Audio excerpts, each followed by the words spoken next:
My boyfriend might be trying to murder me, or I'm losing my mind, but last Tuesday I found my EpiPen empty in my purse right before dinner at his parents' house where they always serve shrimp. I'm severely allergic, and when I mentioned it to him, he just shrugged and said, "You probably used it and forgot, but I've never had to use it in the 3 years we've been together." I'm Olivia Sterling, 29 years old, and I'm a data analyst for a tech company in Seattle. My hands were trembling as I stared at the depleted auto-injector, the safety cap removed, the needle exposed. The weight felt wrong in my palm. Empty. Completely, impossibly empty. Across the restaurant table, Marcus Whitmore, my boyfriend of 3 years, was smiling that easy smile I'd fallen in love with, the one that made his eyes crinkle at the corners.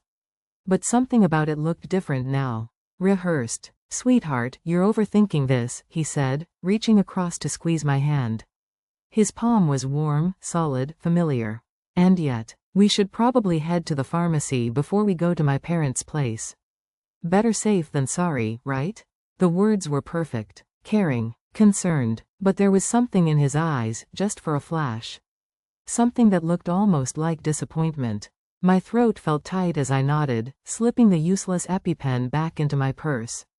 The thing is, I'm meticulous about my allergy. Obsessively so. After a near-fatal reaction at age 12 left me in the ICU for 4 days, I've treated my seafood allergy like the life or death matter it is. I check my EpiPen weekly. I always know exactly where it is. And I had checked it just 3 days ago, on Saturday morning during my weekly medication review. It had been full then. Sealed. Unused. Marcus's parents, Catherine and Harold Whitmore, lived in a sprawling waterfront property in Madison Park. They were old Seattle money, the kind of people who summered in the San Juans and had a wine cellar worth more than my car. They'd never quite warmed to me, their son's working-class girlfriend, as I'd once overheard Catherine describe me to a friend. But they were unfailingly polite, in that passive-aggressive way that made every compliment feel like a veiled criticism. And they loved serving seafood. Cioppino, shrimp scampi, grilled salmon, lobster bisque. It was their signature, their pride. Marcus always made a point of telling them about my allergy beforehand, and they always said they understood, but there was always that moment of disappointment, that subtle eye roll from Catherine. As if my anaphylaxis was a personal inconvenience to her culinary ambitions. We stopped at the pharmacy on the way. The new EpiPen cost me $350 even with insurance, money I hadn't budgeted for this month. As I watched the pharmacist ring it up, I noticed Marcus had stepped away to take a phone call. Through the store window, I could see him pacing, his free hand gesturing animatedly. His face looked tense, angry almost. When he came back in, the easy smile was back in place. "Everything okay?" I asked. "Fine. Just work stuff." He kissed my temple, the gesture tender. "Ready to brave the Whitmore dinner gauntlet?" I wanted to laugh, to brush off the weird feeling crawling up my spine. But as we pulled out of the pharmacy parking lot, I found myself staring at the new EpiPen in my purse, then at Marcus's profile as he drove. His jaw was set, his knuckles white on the steering wheel. And for the first time in 3 years, I wondered if I really knew this man at all. The thought felt absurd even as it formed. This was Marcus, the man who brought me coffee in bed every Sunday. Who'd held my hair when I had food poisoning last year. Who'd helped me move my grandmother into assisted living and never once complained. Who wanted to marry me. We'd been looking at engagement rings just 2 months ago. But people don't just accidentally drain an EpiPen. They're designed to be impossible to discharge without significant force against a surface. The plunger requires substantial pressure. You can't just squeeze it by mistake in your purse. And I would have noticed the loud click of the injection mechanism. I would have remembered using it. An anaphylactic emergency isn't something you forget. As we pulled into the Whitmore's circular driveway, Catherine was already standing on the front steps, resplendent in what was probably a designer dress, her silver hair perfect. She waved, but her smile didn't reach her eyes. Harold emerged behind her, drink already in hand, his face the same ruddy color it always was by this hour. "Before we go in," I said, my hand on Marcus's arm. "You did tell them about my allergy, right?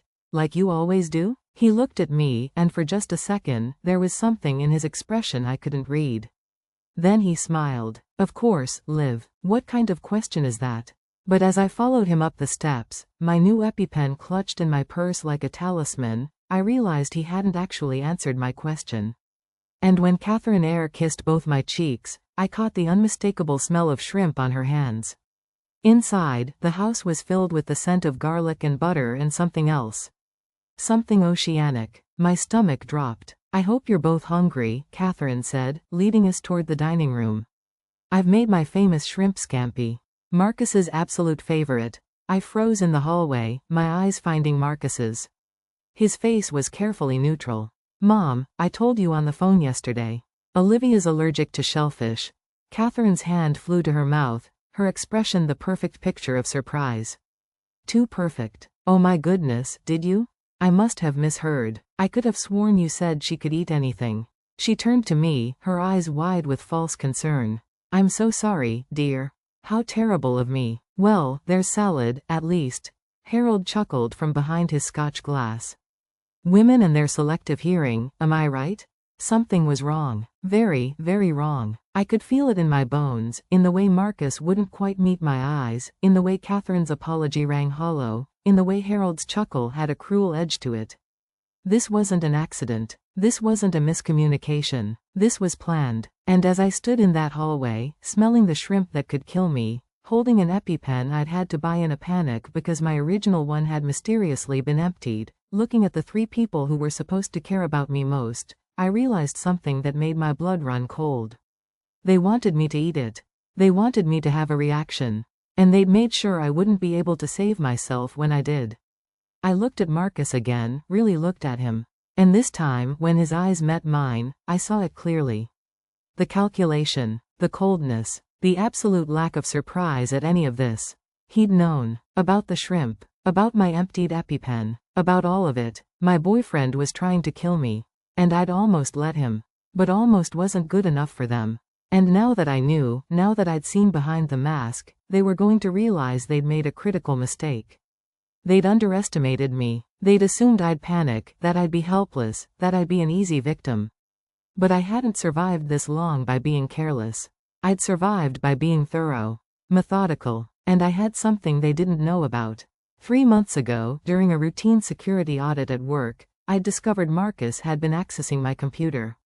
My home office, where I worked remotely twice a week. The timestamp logs showed access times when I was at the gym, at my grandmother's facility, running errands.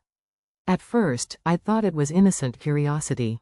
Then I'd installed a hidden camera in my office, disguised as a charging cable. What I'd captured had chilled me to the bone. Marcus going through my files, photographing documents, spending particular attention on my bank account information, my investment portfolio statements, my life insurance policy. The one that named him as beneficiary.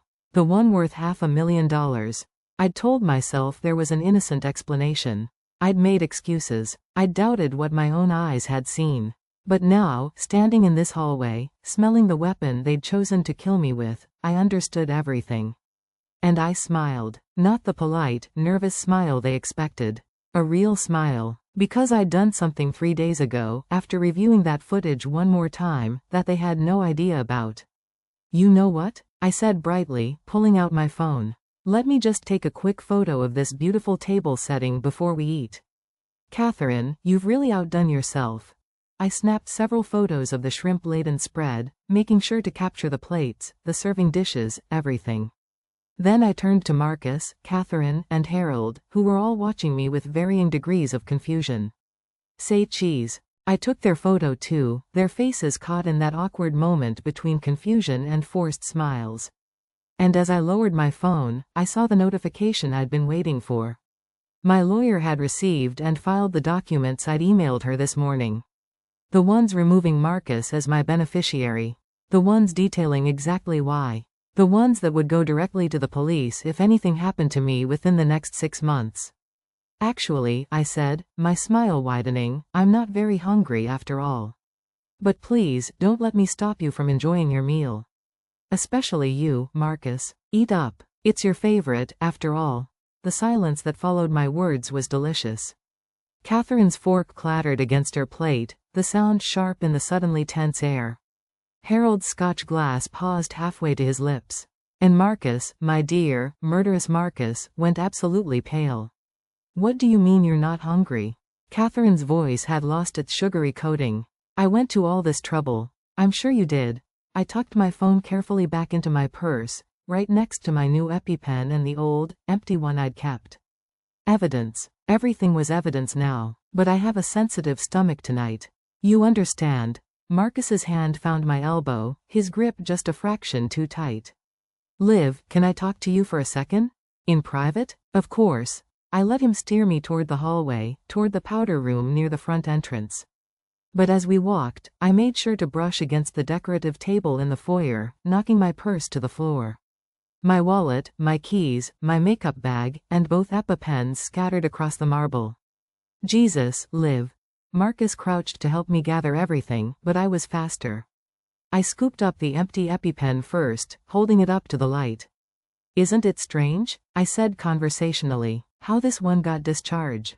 I've been thinking about it all afternoon. You know what's really interesting? EpiPens have a lot number. A manufacturing code. They're tracked, Marcus. Every single one can be traced. His jaw tightened. What are you getting at? I'm getting at the fact that I filed a report with the FDA this morning. About a potentially defective auto-injector. They're very interested in examining it. Something about liability and safety investigations. I smiled up at him from my position on the floor. They're sending someone to collect it tomorrow. That wasn't entirely true. But Marcus didn't know that. And judging by the way his face had gone from pale to gray, he was doing the math. If someone examined that EpiPen, if they found evidence of manual discharge, of tampering, there would be questions. Investigations. His fingerprints were probably all over it. You're being paranoid, but his voice lacked conviction. Am I? I stood, both EpiPens now safely in my purse. Then you won't mind if I keep this one too. For the investigation. From the dining room, Catherine's voice called out, sharp with irritation. Are you two coming back? The food's getting cold. Marcus's eyes bored into mine. I could see him calculating, trying to figure out how much I knew, how much danger he was in. 3 years together, and I'd never seen this version of him. Cold, assessing, predatory. We should go back, I said sweetly. Unless there's something you want to tell me first? He opened his mouth, closed it, then shook his head. No, nothing. As we returned to the dining room, I noticed Harold had already started eating, shoveling shrimp into his mouth with mechanical efficiency. Catherine sat rigidly in her chair, her wine glass full, her plate untouched. She watched me like a hawk as I took my seat. So, Harold said around a mouthful of food, Marcus tells us you're up for a promotion at work. Quite a big one. I glanced at Marcus. I hadn't told him about the promotion. It had only been announced internally yesterday, in a confidential meeting with my department head. A senior analyst position, nearly double my current salary. But Marcus wouldn't have known unless he'd been reading my emails. Did he? I kept my voice light. That's interesting, since it's not official yet. In fact, the only people who know about it are my boss and Marcus's fork scraped against his plate. You must have mentioned it, Liv. How else would I know? I really don't think I did. I turned to Catherine and Harold, who were both watching this exchange with visible discomfort. But you know what else is interesting? My life insurance policy. The one through work. With a big promotion comes an even bigger policy. Funny how that works. Catherine set down her wine glass with a sharp click. I don't see how your work benefits are dinner table conversation, dear. Oh, I don't know. Marcus seems very interested in them. I smiled, but there was nothing friendly in it. He's been the beneficiary for 2 years now. $500,000 if something happened to me. But with the promotion, it would jump to over $1 million. That's a lot of money. The temperature in the room seemed to drop 10 degrees. Harold had stopped chewing. Catherine's knuckles were white around her fork. And Marcus, my Marcus, looked like he wanted to crawl under the table. That's enough, Olivia. His voice was low, dangerous. I don't know what's gotten into you tonight, but this is inappropriate, is it? I leaned back in my chair, feeling calmer than I had in months. Years, maybe. Like a fog was finally lifting. You know what I think is inappropriate? Someone draining my EpiPen and then bringing me to a house full of the one thing that could kill me. Someone who's been accessing my computer when I'm not home. Someone who's been photographing my financial documents. Catherine gasped, but it sounded performative. Harold's face had gone from ruddy to purple. And Marcus, for the first time since I'd known him, looked genuinely afraid. "You're insane," he whispered. "You need help." "Maybe." I pulled out my phone again, scrolling to a specific video file. "Or maybe I'm just not as stupid as you thought I was. Want to see something interesting? I installed a camera in my home office 3 months ago. A tiny one. You never noticed it." I turned the phone toward him, showing him the thumbnail image.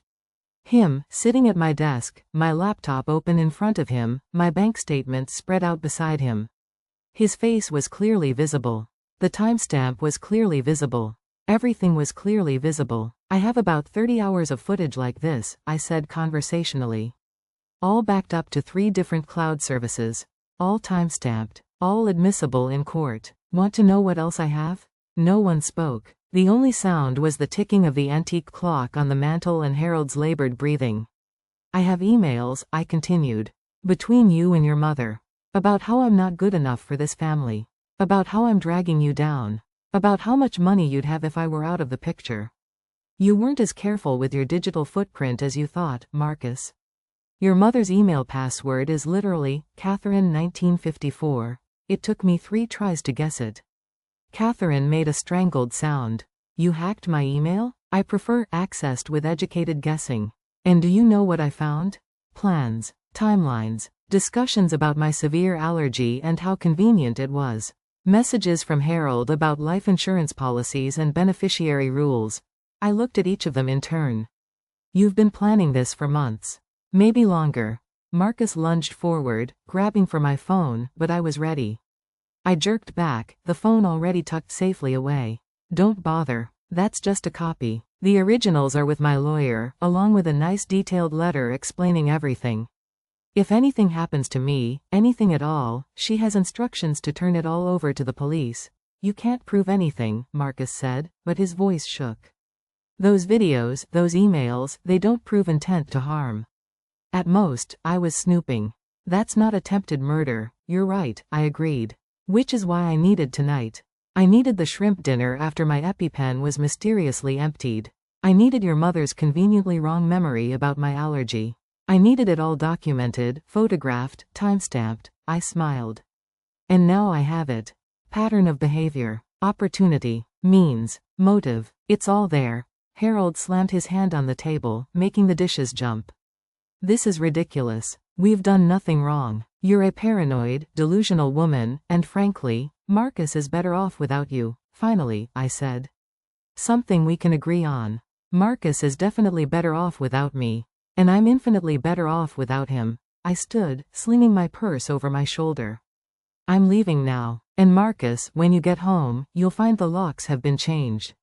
Your things are in storage. Unit 47 at Public Storage on Aurora Avenue. I paid for a month. After that, they're your problem. You can't kick me out," he sputtered. "I live there." "Actually, you don't. The lease is in my name. Only my name. You never got around to adding yourself, remember? Because you were worried about your credit score." I headed for the door, then paused. "Oh, and I'd lawyer up if I were you. All 3 of you. Because that letter I mentioned to my lawyer? I'm hand-delivering copies to the police tomorrow morning. Let's see what they make of attempted murder." "It wasn't attempted murder." Catherine shrieked. "Nothing happened to you." I turned back, and my smile was razor sharp. Only because I figured it out in time. But the intent was there. The planning was there. The means were there. And I can prove all of it. As I walked out of that house, into the cool Seattle night, I heard shouting behind me. Catherine's voice, high and panicked. Harold's, angry and blustering. And Marcus, calling my name, his voice cracking with something that might have been fear or fury or both. I didn't look back. I got into my car, locked the doors, and drove away from the Whitmore mansion, away from the family that had tried to kill me, away from the life I'd almost lost. My phone buzzed. A text from an unknown number. "This isn't over." I smiled and typed back, "You're right. It's just beginning," because I hadn't told them everything. Not about the detective I'd hired 2 months ago. Not about the forensic accountant who'd discovered the credit card Marcus had secretly opened in my name. Not about the restraining order I'd filed that afternoon, which would be served tomorrow morning. Not about the interview I had scheduled with a producer from a local news station, who was very interested in a story about financial abuse and attempted murder among Seattle's elite families. The Whitmores thought they were untouchable. Old money, old family, old power. They were about to learn that none of that mattered when you tried to kill someone who was smarter than you. Someone who documented everything. Someone who'd been 3 steps ahead of them the entire time. I drove toward my apartment, the city lights blurring past, and for the first time in months, I felt safe. Not because the danger was over, it wasn't. But because I'd taken back control. I'd turned the tables. I'd become the hunter instead of the prey. And Marcus and his family were going to learn a very expensive, very public lesson about underestimating people. They'd wanted me dead. They were going to wish they'd succeeded. Because what I had planned for them was so much worse than death. It was complete and utter destruction. And I was going to enjoy every single second of it. The first thing I did when I got home was check every room. Old habits die hard, and even though I'd had the locks changed that morning, I needed to see for myself that Marcus hadn't somehow gotten in. My apartment was empty, untouched, exactly as I'd left it. But I still wedged a chair under the door handle before I allowed myself to breathe. I poured myself a glass of wine and sat down at my dining table, surrounded by the copies of documents I'd been compiling for weeks. Bank statements showing the credit card charges I'd never made. Phone records showing calls to Catherine and Harold when Marcus had told me he was working late. The security footage from my building showing him leaving at odd hours, carrying boxes I'd never seen again. And the centerpiece, the emails. God, the emails. I'd spent hours reading through Catherine's correspondence, bile rising in my throat with each new message. The casual cruelty with which they'd discussed me. The cold calculation as they'd planned their strategy. Harold had been the pragmatist, focused on the money and the logistics. Catherine had been the emotional driver, obsessed with removing me from her son's life by any means necessary. And Marcus had been the eager student, absorbing their poison and turning it into action. But it was one email thread that had truly opened my eyes, sent nearly a year ago, shortly after Marcus and I had started talking about marriage. Catherine to Marcus. The girl is common, darling. You can do so much better. Think about your future. Think about the family name. Marcus to Catherine. I know, Mom. But she makes good money. And she's already talking about me as the beneficiary on everything. Give it a year, maybe 2. Then we can figure something out. Harold to Marcus and Catherine. Life insurance policies typically have a 2-year contestability period for suicide. After that, they pay out for nearly anything. Just food for thought. Catherine to Marcus. Your father makes an excellent point. And didn't you say she has those terrible allergies? So dangerous. People die from anaphylaxis all the time. I'd vomited when I first read that thread. Sobbed for hours. The man I'd loved, the man I'd been planning to spend my life with, had been plotting my death like it was a business transaction. Because that's exactly what it was to them. I wasn't a person. I was an asset. A resource to be exploited and then discarded. My phone buzzed. Another text from the unknown number. You have no idea what you've started. This time, I didn't respond. Instead, I forwarded the message to Detective Sarah Brennan, the SPD investigator I'd been working with. She'd been skeptical at first when I'd brought her the evidence 3 weeks ago. Most cops are, when someone walks in claiming their boyfriend is trying to murder them but hasn't actually succeeded yet. But Sarah had taken the time to look through everything. And her skepticism had turned to grim determination. This is one of the most premeditated cases I've seen, she'd told me in her office, shaking her head over the email printouts. But proving attempted murder is going to be tricky. They haven't actually done anything yet except talk about it and tamper with your EpiPen. We need more. That's why tonight had been so important. I'd needed them to take action. I'd needed to catch them in the act, with witnesses, with documentation, with proof of intent that even a defense attorney couldn't spin away. And I'd gotten it. The dinner invitation had been their mistake. Too eager, too confident. They'd shown their hand, and I'd captured every moment. My laptop chimed with an incoming video call. My lawyer, Patricia Chen. She was in her office despite the late hour, her gray hair pulled back in a neat bun, her expression serious. I got your message about tonight, she said without preamble. Tell me you didn't do anything that could compromise our case. I documented everything. Photos, texts, recordings. All legal. I'd checked and rechecked Washington's consent laws. One-party consent for recordings. I was in the clear. Patricia's lips pressed into a thin line. Olivia, I have to ask. Are you absolutely sure you want to go through with this? Once we file the police report tomorrow, there's no taking it back. Marcus will lose his job. His reputation. His family will be publicly humiliated. This will get ugly. It's already ugly, Patricia. They tried to kill me, allegedly tried to kill you. We have evidence of planning, of tampering with medical equipment, of creating a dangerous situation. But a good defense attorney will argue that no actual harm came to you. That you're a paranoid ex-girlfriend with an axe to grind. Then it's good that I have video evidence of Marcus breaking into my email accounts, accessing my financial information without permission, and discussing my death with his parents in writing. I kept my voice steady, but my hands were shaking. This isn't paranoia. This is survival. Patricia nodded slowly. Okay, then here's what happens tomorrow. We file the police report at 9 a.m. By noon, the news stations will have the story. By evening, Marcus and his parents will be drowning in media attention. The Whitmores are prominent enough that this will be major news. Are you ready for that? For your face to be on television? For your private life to be dissected publicly? I thought about that. About the humiliation of having strangers know how close I'd come to being murdered by someone I loved. About the questions and the judgment and the inevitable victim blaming. About the comments sections that would call me a gold digger, a liar, a hysterical woman. Yes, I said finally. Because if I don't do this, they'll try again. Maybe not with me, but they've already shown who they are. Marcus will find another girlfriend, another victim. Catherine and Harold will help him. And next time, they might succeed. Patricia's expression softened slightly. You're a brave woman, Olivia. Braver than most people in your situation. Most victims of financial abuse and attempted harm never come forward. They're too afraid, too ashamed, too beaten down. I'm not beaten down. I'm pissed off, and I was. The fear had burned away, leaving nothing but white-hot fury. They thought I was weak. Gullible. Easy prey. I'm going to show them exactly how wrong they were. After the call ended, I pulled up the local news station's website.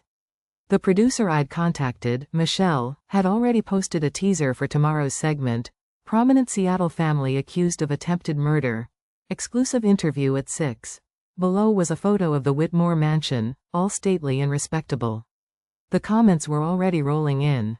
Most people defending the Whitmores, calling the accusation ridiculous. They're pillars of the community. This is obviously a money grab. Women lie about this stuff all the time. I smiled grimly.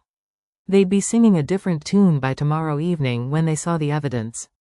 When they heard the emails read aloud on television. When they saw the security footage of Marcus rifling through my private documents.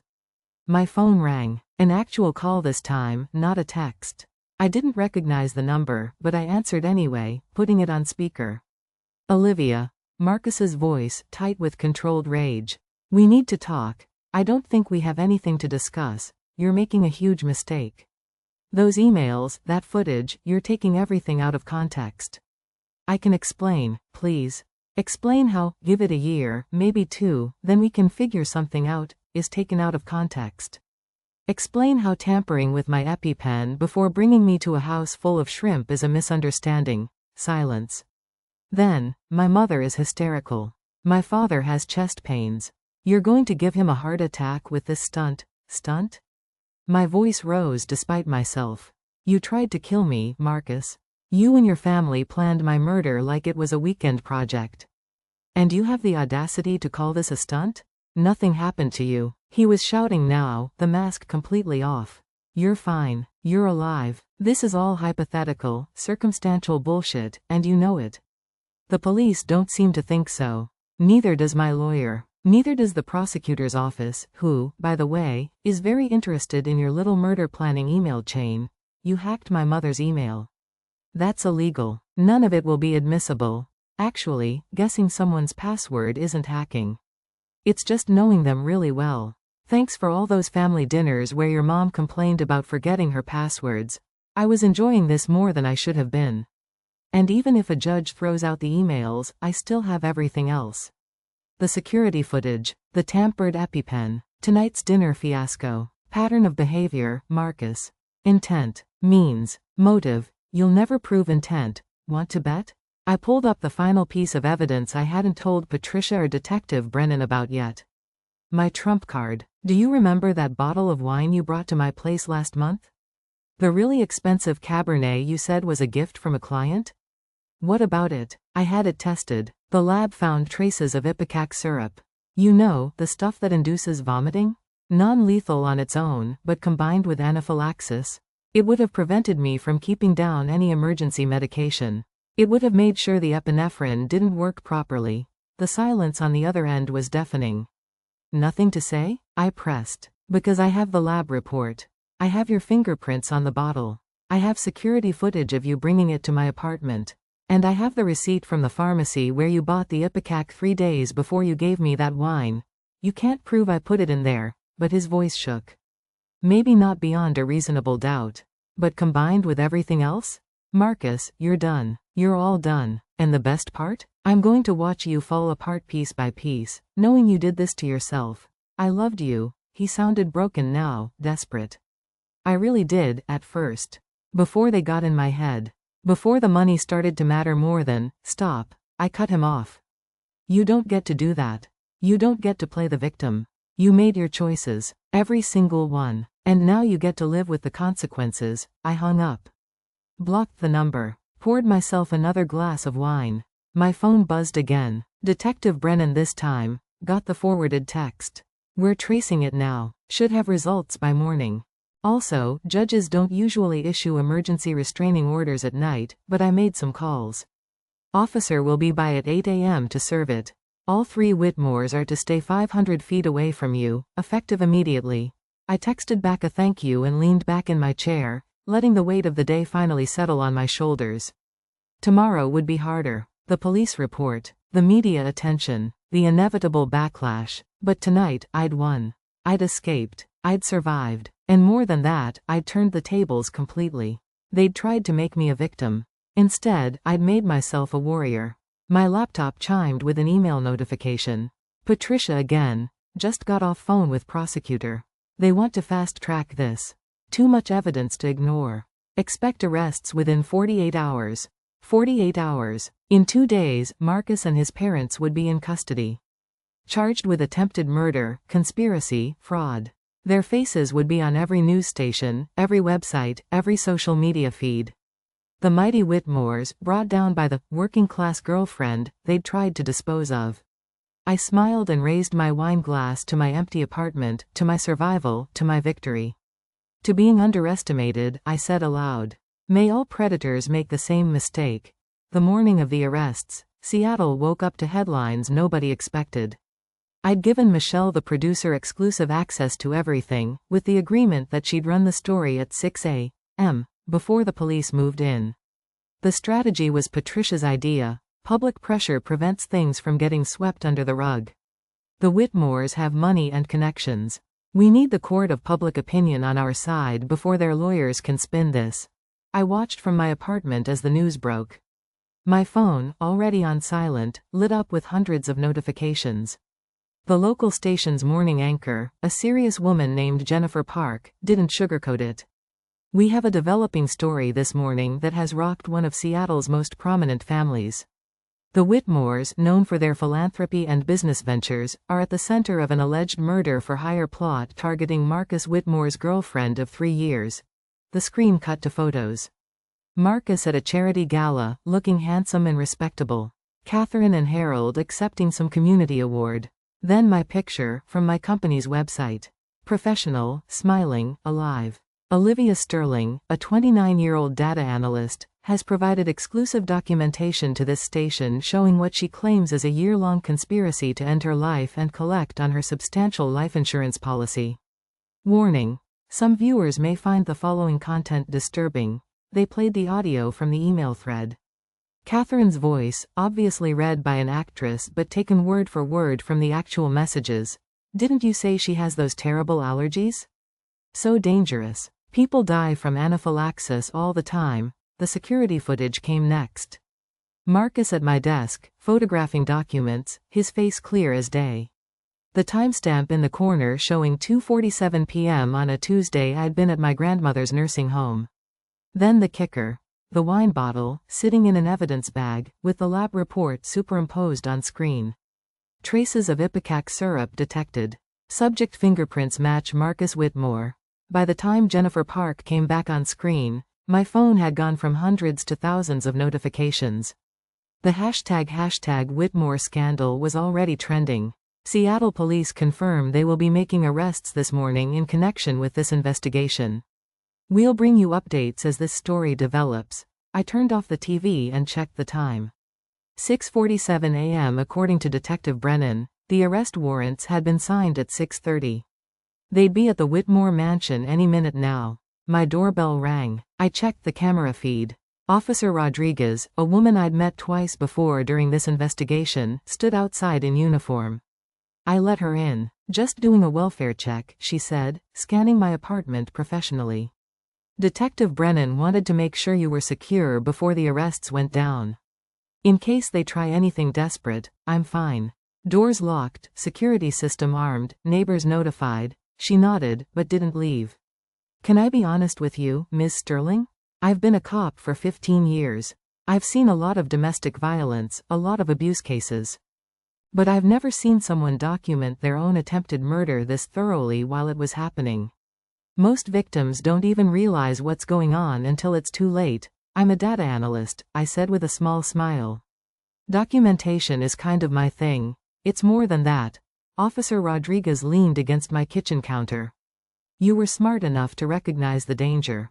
Brave enough to gather evidence instead of running. And strategic enough to build an airtight case before they could finish what they started. That takes serious strength." Her radio crackled. "Unit 12, suspects in custody.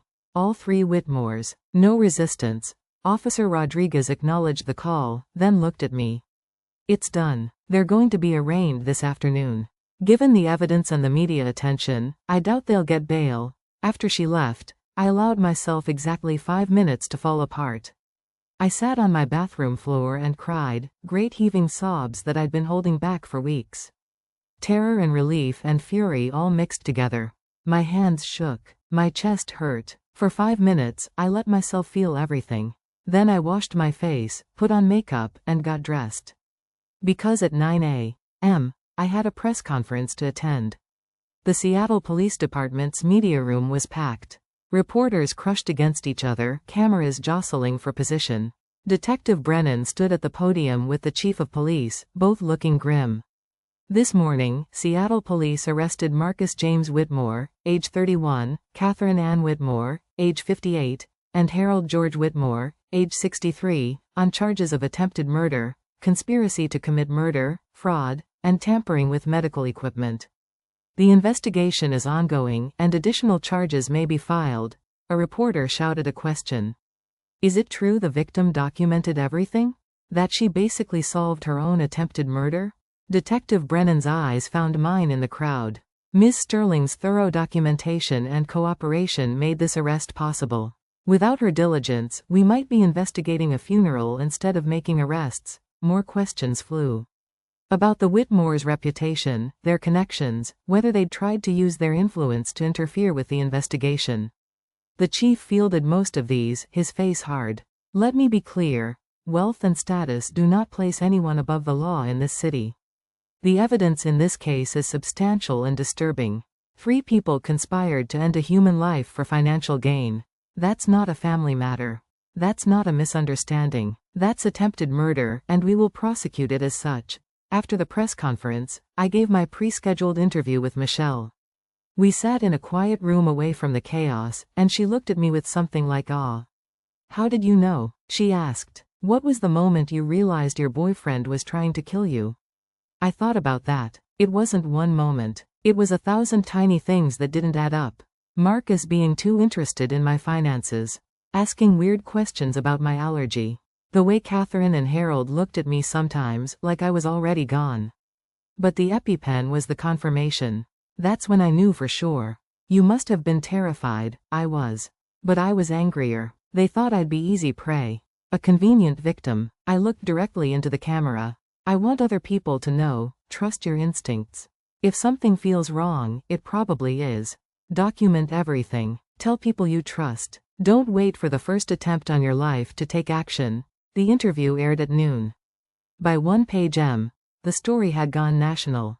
CNN, MSNBC, Fox News, all of them covering the Whitmore attempted murder case. The photos of Marcus, Catherine, and Harold in handcuffs, being walked out of their mansion, circulated endlessly. My phone started ringing with interview requests. Good Morning America, The Today Show, 2020. Dateline. I declined most of them, but agreed to a sit-down with one of the major news magazines for later in the week. The arraignment was at 3-page M. I sat in the gallery with Patricia, watching as the three Whitmores were led in wearing orange jumpsuits. They looked smaller somehow, diminished. Catherine's perfect hair was disheveled. Harold's face was gray, and Marcus wouldn't look at me. The prosecutor, a sharp woman named Diana Foster, laid out the charges methodically. The state has substantial evidence of a year-long conspiracy to commit murder. Email correspondence planning the crime. Video evidence of financial exploitation. Laboratory analysis proving tampering with the victim's medication and life-saving medical equipment.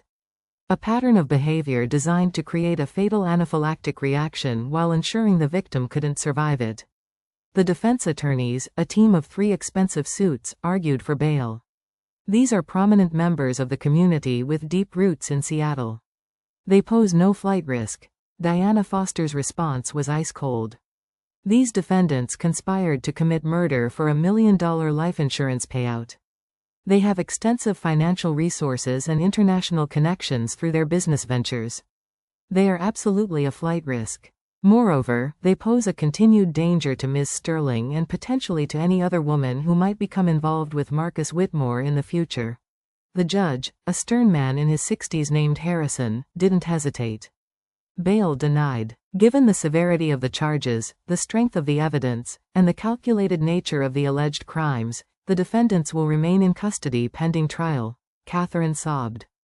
Harold stared straight ahead, and Marcus, finally, turned to look at me. His eyes were full of hatred now, all pretense of love gone. I met his gaze steadily, and smiled. Outside the courthouse, reporters mobbed me. Patricia fielded most questions, but I made one brief statement. I'm grateful to the Seattle Police Department and the prosecutor's office for taking this case seriously. I'm grateful to everyone who believed me, who helped me, who supported me through this nightmare. And I want to send a message to anyone else who might be in a similar situation. You are not crazy. You are not paranoid. If someone in your life is showing warning signs, trust yourself. Document everything. Reach out for help. You deserve to survive. That night, I finally allowed myself to read the comments on the news articles.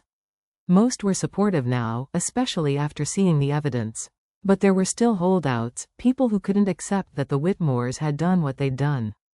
Gold Digger got exactly what she wanted, attention and money from a lawsuit. Women always lie about this stuff. Probably just a bad breakup. The Whitmores are good people. This is a misunderstanding. I closed the browser. It didn't matter. The truth was documented. The evidence was irrefutable. And the Whitmores were in jail where they belonged. My phone rang. Patricia, you need to see the news. Turn on Channel 7. I did. And there, filling the screen, was a press conference I hadn't known about. 4 women, ranging in age from mid-20s to early 50s, standing together. The banner read, "Other Whitmore victims come forward." The first woman, a redhead with tears streaming down her face, spoke into the microphone. "My name is Jessica Brennan. I dated Marcus Whitmore 5 years ago. He convinced me to make him the beneficiary on my life insurance policy 6 months into our relationship. 3 months later, I was in a car accident. The police ruled it mechanical failure, but the brake line had been cut. I couldn't prove it was Marcus, so I just left. Changed my name, moved across the country. I was too scared to come forward." The second woman, "I'm Dana Park. Marcus and I were engaged 4 years ago. I started having severe allergic reactions to foods I'd eaten my whole life. My EpiPen went missing twice. I thought I was losing my mind. Then I found emails on his laptop about my life insurance policy. I ran. I didn't report it because I didn't think anyone would believe me. The third woman, Rachel Moore. I dated Marcus 7 years ago. I started having mysterious stomach problems. Violent vomiting, severe pain. The doctors couldn't figure out what was wrong. Then I caught Marcus putting something in my food. I confronted him, and he said it was just vitamins. But after I left him, the symptoms stopped completely. The fourth woman. I'm not ready to give my name publicly yet. But Marcus Whitmore nearly killed me 6 years ago. Same pattern. Financial exploitation, mysterious health problems, pressure to update my insurance. Seeing Olivia Sterling's courage gave me the courage to finally come forward. Patricia's voice was tight when she spoke. The prosecutor is reopening all of these cases. Diana Foster is talking about multiple counts of attempted murder, possibly a serial predator charge. Marcus could be looking at life in prison without parole.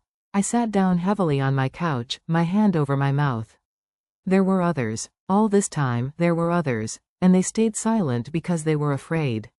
Because people like the Whitmores have power and money and respectability.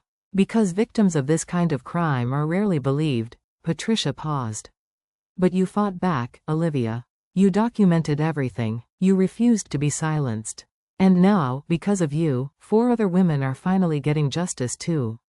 After we hung up, I sat in my apartment, staring at the ceiling. 4 other women. Possibly more who hadn't come forward yet. How many lives had the Whitmores tried to destroy? How many near misses? How many victims who'd been too afraid, too traumatized, too unsupported to fight back? My phone buzzed with a text from a number I didn't recognize. Thank you for being brave enough to speak up. You saved my life. Jessica, then another. I thought I was alone. Thank you. Dana, and another. You're a hero. Rachel, I wasn't a hero. I was just someone who'd refused to die quietly. Someone who'd been lucky enough and smart enough and stubborn enough to document her own attempted murder. But if my refusal to be a victim had given other women the courage to come forward, then maybe something good could come from this nightmare. The story ran for days. More women came forward, 9 total, spanning 12 years. The earliest victim was from when Marcus was just 19, dating a girl in his freshman year of college. She'd fallen down a flight of stairs after Marcus had, accidentally, left water spilled on the landing.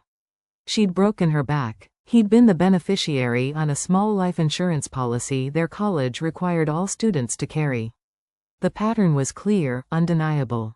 Marcus Whitmore, with the full knowledge and support of his parents, had been trying to murder women for insurance money for over a decade. I'd just been the first one smart enough, and lucky enough, to catch him in the act. The trial was set for 6 months out. But with 9 victims, dozens of documented attempts, and a mountain of evidence, the defense team started making noise about a plea deal. No, I told Diana Foster when she called to discuss it. No deals. They go to trial. The whole story comes out. Every victim gets her day in court. It could take years, Diana warned. 9 separate victims means 9 different sets of charges. The defense will drag it out as long as possible. It'll be exhausting, invasive, public. I don't care. And I didn't. They tried to make me a statistic. A tragic news story about a woman who died from her allergies. Instead, they're going to be the cautionary tale. The predators who finally got caught. Diana was quiet for a moment.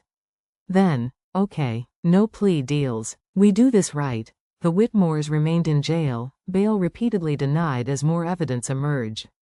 Their mansion was seized, their assets frozen. The family business collapsed under the weight of the scandal.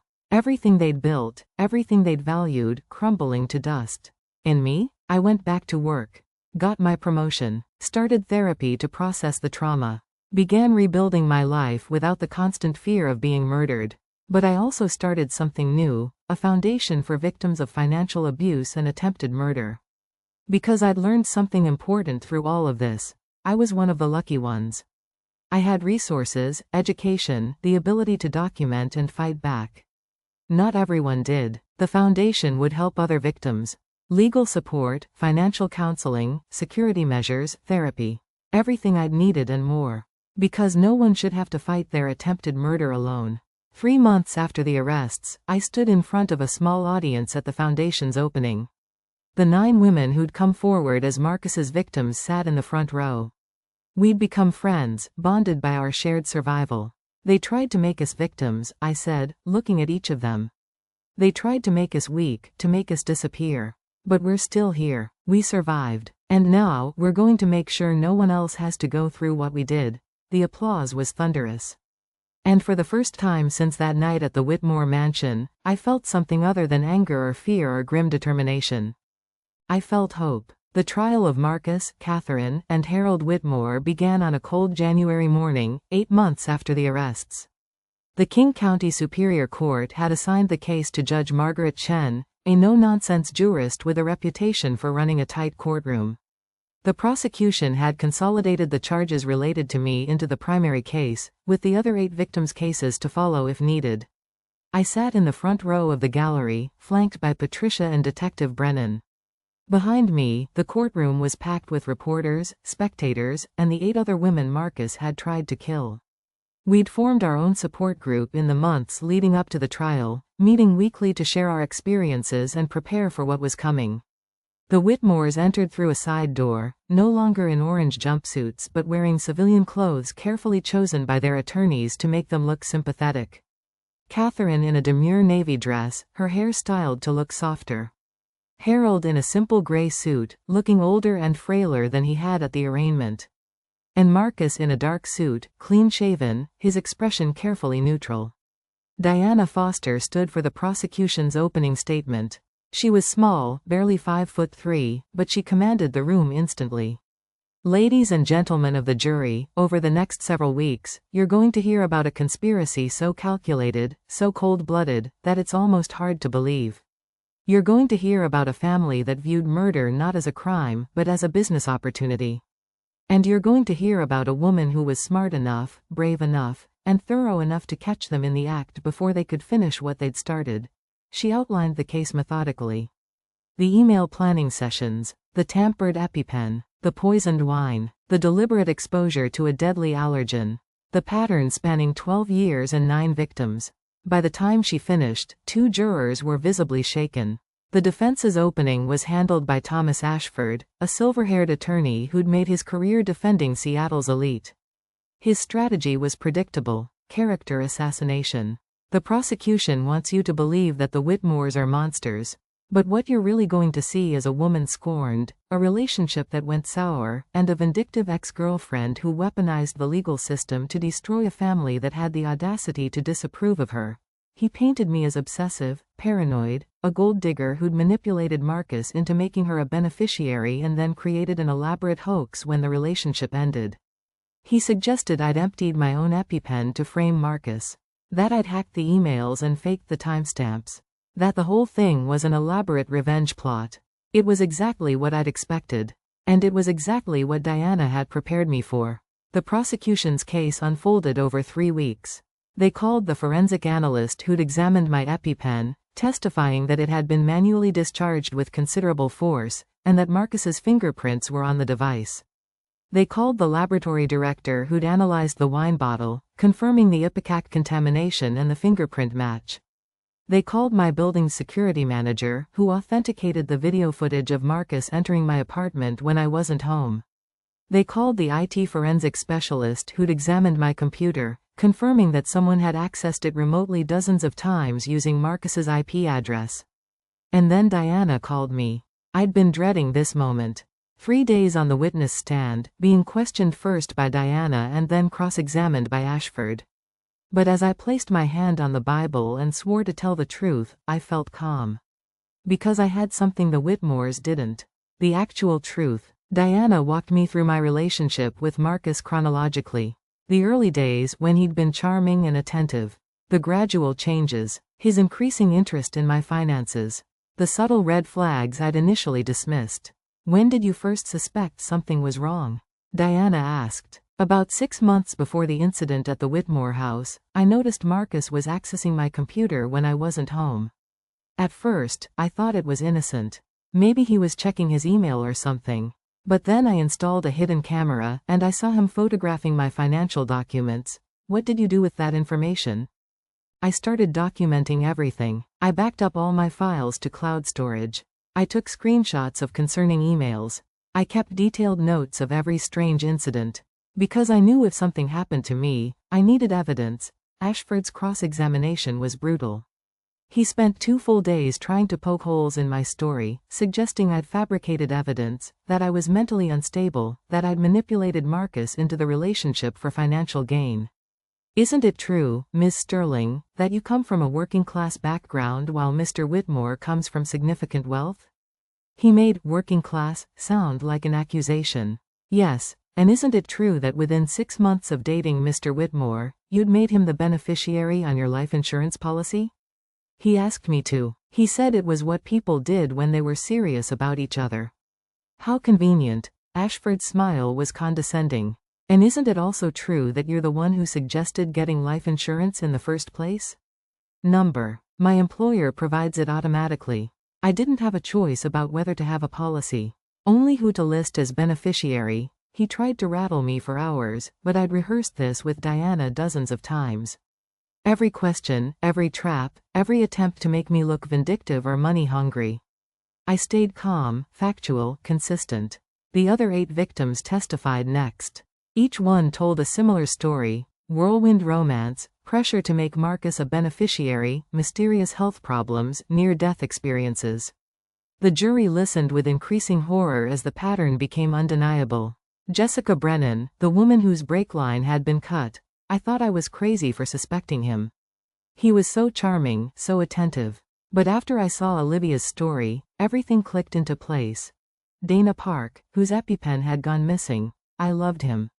I trusted him. And he was trying to kill me the entire time. When I saw that he'd done the same thing to Olivia, I knew I had to come forward. Rachel Moore, who'd caught Marcus poisoning her food. I blamed myself for years.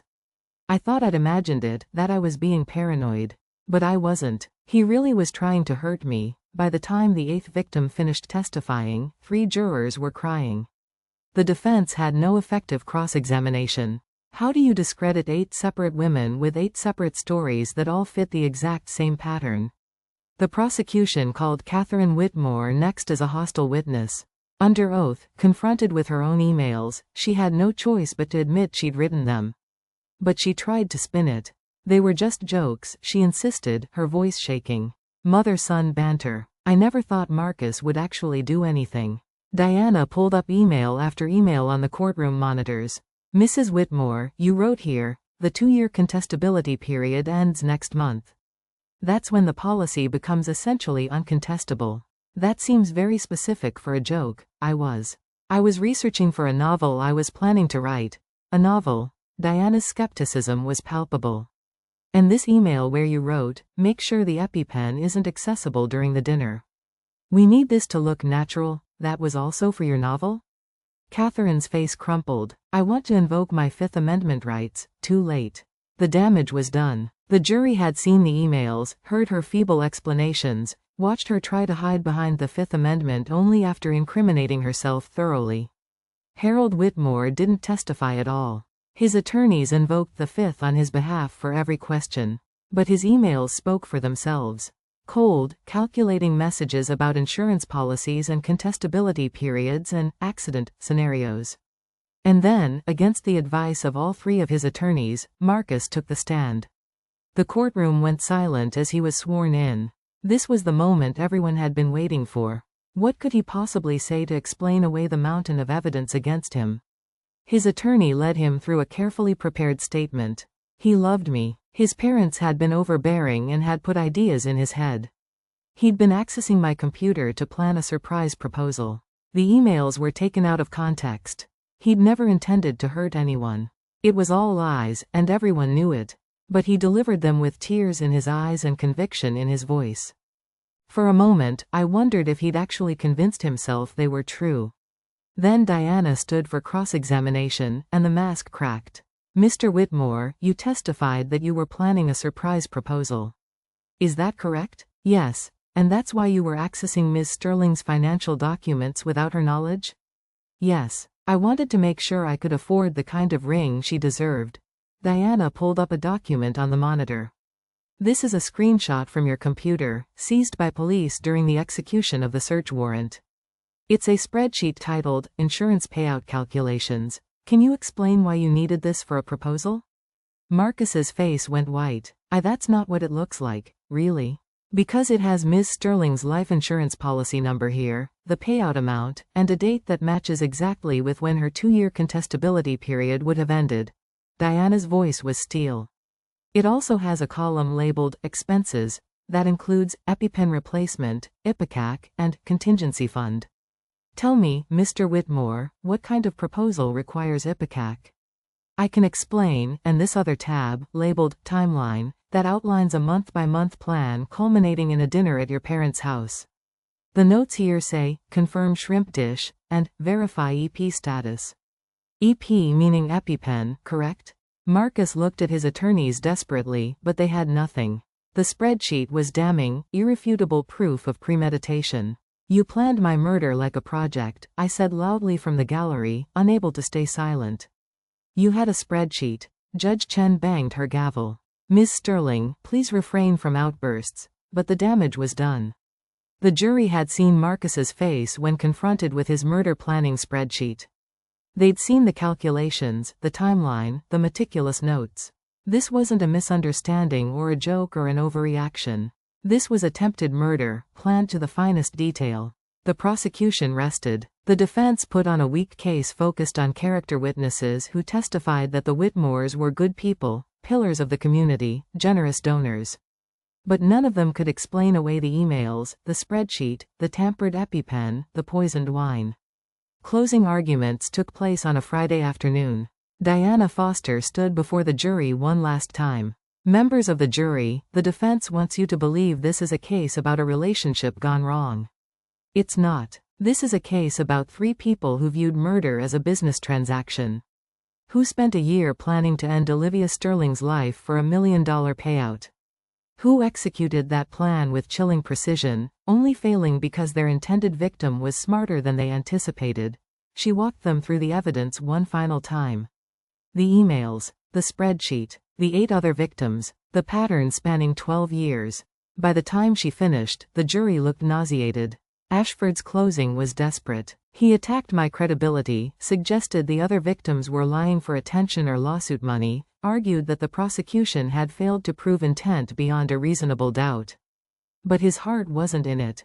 The evidence was too strong. The jury deliberated for 2 days. When they filed back into the courtroom on Sunday afternoon, their faces were grave. Judge Chen called the court to order. Madam Foreperson, has the jury reached a verdict? We have, Your Honor. On the charge of attempted murder in the first degree against Olivia Sterling, how do you find the defendant Marcus James Whitmore? Guilty. The courtroom erupted. Catherine screamed. Harold slumped forward. And Marcus, for the first time since I'd known him, looked terrified. Order. Judge Chen's gavel rang out. I will have order in this courtroom. The guilty verdicts kept coming. Attempted murder. Conspiracy to commit murder. Fraud. Tampering with medical equipment. All guilty. For all 3 defendants. On all counts. When it was over, Marcus, Catherine, and Harold Whitmore were convicted of 23 felonies combined. The sentencing hearing was scheduled for 2 months later, but the mandatory minimums meant they were looking at decades in prison. I walked out of the courtroom surrounded by the 8 other women Marcus had tried to kill. We held hands, a united front of survival. The reporters crushed forward, shouting questions, but we'd prepared a joint statement. Jessica Brennan stepped up to the microphones. Today, justice was served. Not just for Olivia Sterling, but for all of us. For every woman who was told she was paranoid, who was called a liar, who was dismissed and disbelieved. We were not paranoid. We were not lying. We were in danger. And today, that danger has been permanently removed. The press conference was broadcast live across every major network. The hashtag Believe Women trended for days. And in the weeks that followed, dozens more women came forward with similar stories about other men, other families, other attempted murders disguised as accidents or natural causes.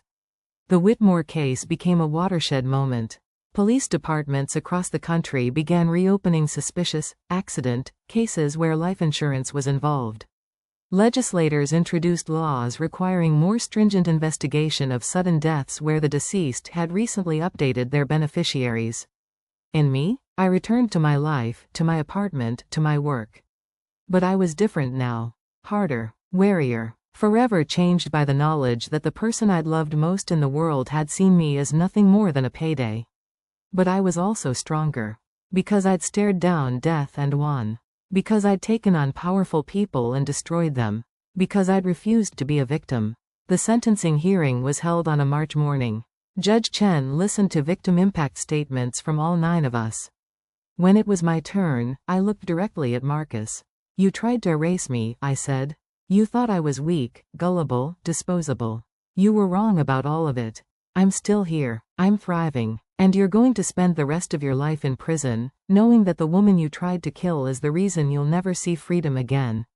Judge Chen sentenced Marcus to life in prison without the possibility of parole. Catherine received 35 years. Harold got 40 years. Even with good behavior, none of them would ever breathe free air again. As they were led away in chains, Marcus turned one last time. Our eyes met across the courtroom. And I smiled at him, bright and genuine and victorious. Because I'd won. Completely. Absolutely. Irreversibly. The predator had become the prey. And the prey had destroyed him utterly. 2 years after the trial, I stood in the conference room of the Sterling Foundation for Victims' Rights, looking out over downtown Seattle. The foundation had grown beyond anything I'd imagined. We now had 15 full-time staff, a legal clinic, a crisis hotline, and partnerships with law enforcement agencies across the country. The other 8 survivors had all become involved in various capacities. Jessica Brennan ran our legal advocacy program. Dana Park managed our media relations. Rachel Moore headed up our counseling services. We'd turned our shared trauma into a force for systemic change. My phone buzzed with a news alert. Marcus Whitmore appeals denied for 3rd time. I smiled. He'd been trying to overturn his conviction for 2 years now, claiming ineffective counsel, prosecutorial misconduct, judicial bias. Every appeal had been swiftly denied. He was exactly where he belonged, and he was staying there. Catherine had fared no better. At 60 years old, with 35 years left on her sentence, she'd die in prison. The media reported that she'd aged dramatically, her perfect hair now completely white, her skin sallow from the prison environment she'd never imagined experiencing. The society friends who'd once fawned over her had vanished the moment the guilty verdict came down. Harold had suffered a stroke 8 months into his sentence. He survived but was left partially paralyzed on his left side. The medical care in prison was adequate but nothing like what he'd enjoyed as a wealthy man. According to reports from other inmates, he spent his days in a wheelchair in the prison library, staring at nothing, a shell of his former self. The Whitmore mansion had been sold at auction, the proceeds divided among the 9 victims as part of the restitution judgment. I'd donated my share to the foundation. I didn't want a single cent of their blood money. My life had taken turns I never could have predicted that night I found my EpiPen emptied. I'd been promoted twice more at work and now headed my own department. I'd written a book about my experience, which had become a bestseller and spawned a documentary. I'd testified before Congress about the need for stronger protections for domestic abuse and attempted murder victims. And I'd found love again. Not with someone who saw me as a meal ticket, but with someone who'd been there through the worst of it. Detective Sarah Brennan and I had grown close during the investigation, her steady presence a lifeline when I'd felt like I was drowning.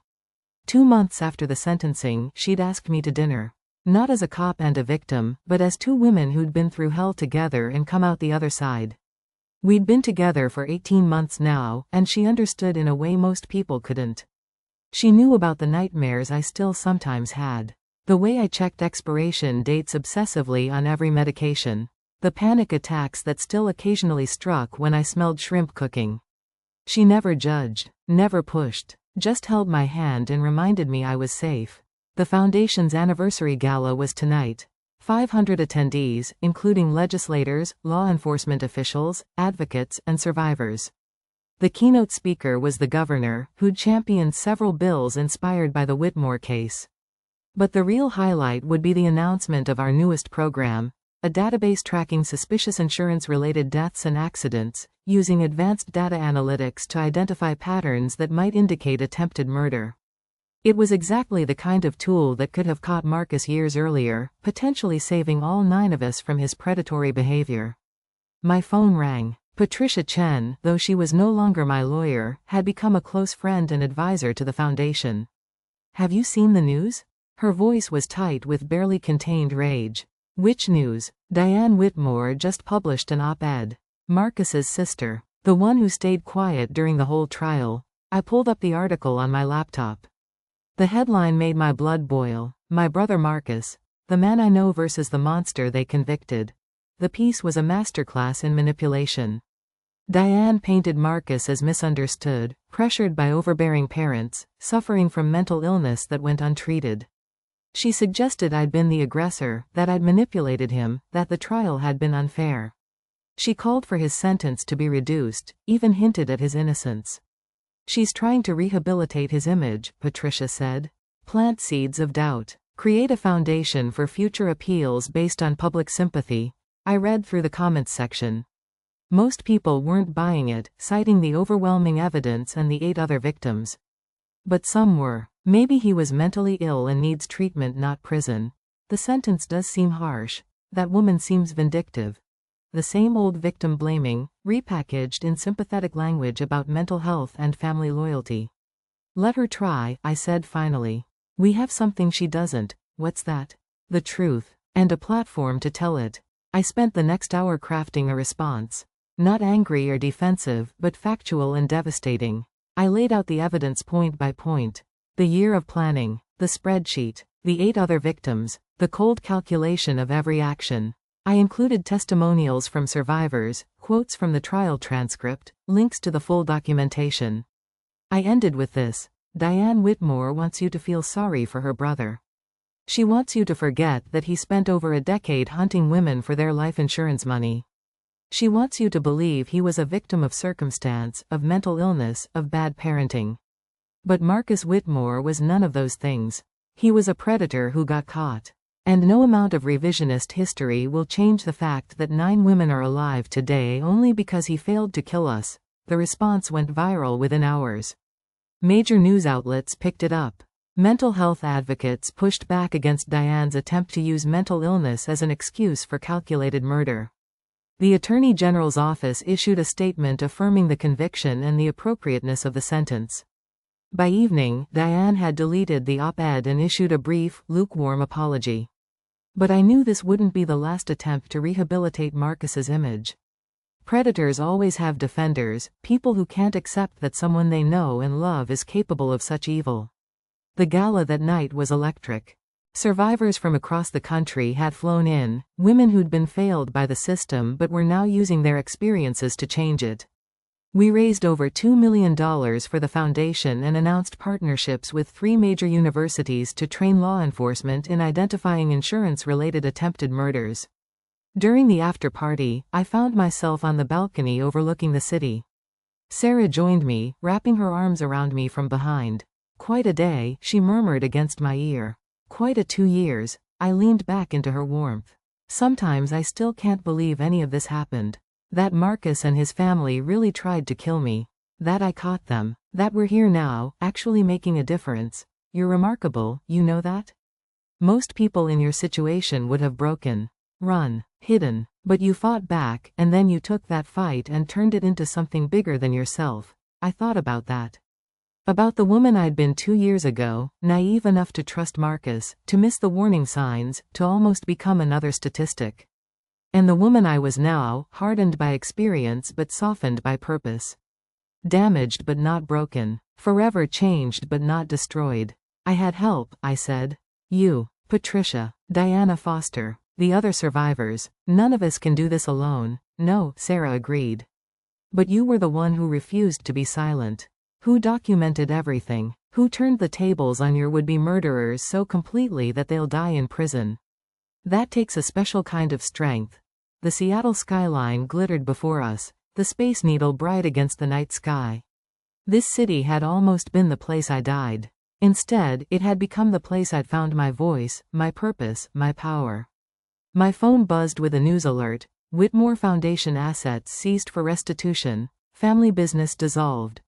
The family company Catherine and Harold had built over decades was gone, liquidated to pay the 9 of us damages. Everything they'd valued, everything they'd killed for, destroyed. Good, I said aloud, showing Sarah the alert.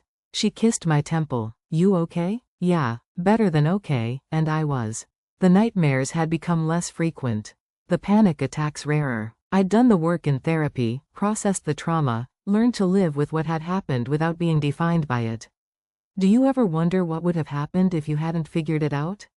Sarah asked quietly. If that dinner at the Whitmores had gone the way they planned? Sometimes, usually late at night when I can't sleep, I turned to face her. I think about the obituary they would have written. Tragic accident. Beloved girlfriend dies from allergic reaction. I think about Marcus collecting the insurance money, playing the grieving boyfriend, probably already hunting his next victim. I think about how close they came to getting away with it. But they didn't get away with it. Because you were smarter than they expected. You trusted your instincts. You fought back. I did. I smiled, and it was genuine. And now Marcus gets to spend the rest of his life in a 6x8 cell, knowing he was outsmarted by the woman he thought was an easy target. Catherine gets to grow old in prison, stripped of her wealth and status and respectability. Harold gets to die there, paralyzed and forgotten. That seems like justice to me. We returned to the party, where survivors and advocates mingled, sharing stories and strategies. Jessica was deep in conversation with a senator about proposed legislation. Dana was organizing a media campaign. Rachel was training a new batch of crisis counselors. We'd built something lasting from the ashes of what Marcus had tried to destroy. And every day, we helped more people escape situations like ours. Warned them about the red flags. Taught them to document. Connected them with resources, believed them when nobody else would. 3 weeks later, I received a letter from Marcus. The prison had cleared it through their security protocols before forwarding it to me. Sarah stood beside me as I opened it, her presence a reminder that I wasn't alone. The letter was pathetic. Marcus claimed he'd found religion in prison, that he was sorry for what he'd, allegedly, done, that he'd been sick and needed help rather than punishment. He asked for forgiveness. Suggested that with my advocacy platform, I could help get his sentence reduced if I spoke on his behalf. I read it twice, then handed it to Sarah. She read it and snorted. He's still trying to manipulate you. Still trying to use you. I know. I pulled out my phone and photographed the letter. But he gave me something valuable. What's that? Proof that he's learned nothing. That he's still a predator, still trying to work the angles, still seeing people as tools to be used. I uploaded the photo to the Foundation's social media with a caption. 2 years later, my attempted murderer is still trying to manipulate me. This is why we never stop being vigilant. This is why predators need to stay in prison. There is no redemption for people who view murder as a business transaction. The post generated millions of interactions. Marcus's attempt to gain sympathy through religious conversion backfired spectacularly. The prison changed their policy about male to high-profile inmates, requiring additional screening for attempts to continue abusive behavior. 6 months later, I testified before Congress again, this time about the need for harsher sentences for attempted murder with financial motives. The case I'd built against Marcus and his family had become a template for prosecutors nationwide. Insurance companies were implementing new safeguards.